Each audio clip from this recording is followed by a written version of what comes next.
Cristiano Ronaldo মাঠে নামবে আর গোল হবে না, এ যেন এক অবিশ্বাস্য ব্যাপার। ক্যারিয়ারে বিশ্বকাপ ও ইউরো মিলে গেল 10 আসরের সবকটিতে গ্রুপ পর্বে অন্তত একটি গোল হলেও করেছেন তিনি। কিন্তু এবারের ইউরোতে থামল সেই যাত্রা। ইউরোয় প্রথম 2 ম্যাচ জিতে পর্তুগাল নকআউট পর্ব নিশ্চিত করলেও গোল করতে পারেনি ক্রিস্টিয়ানো রোনালদো। গতকাল 26 জুন জর্জিয়ার কাছে অপ্রত্যাশিতভাবে 2-0 গোলে হেরেছে পর্তুগাল।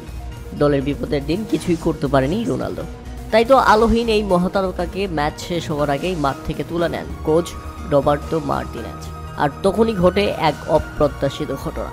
রোনালদো যখন মাঠ থেকে বের হবেন এমন সময় তার উপর ঝাঁপিয়ে পড়ে এক সমর্থক। বেপরোয়া সেই সমর্থক পা উঁচিয়ে সজোরে লাথি মারবেন এমন ভঙ্গিতে ক্রিস্টিয়ানো রোনালদোর উপর ঝাঁপিয়ে পড়েন। তবে এ যাত্রায় অল্পের জন্য বেঁচে গেছেন রোনালদো। নিতান্তই ভাগ্যক্রমে বড় আঘাত থেকে বেঁচে গেছেন তিনি। যে ঘটনায় ইউরো টুর্নামেন্টের নিরাপত্তা নিয়েও এখন প্রশ্ন উঠেছে।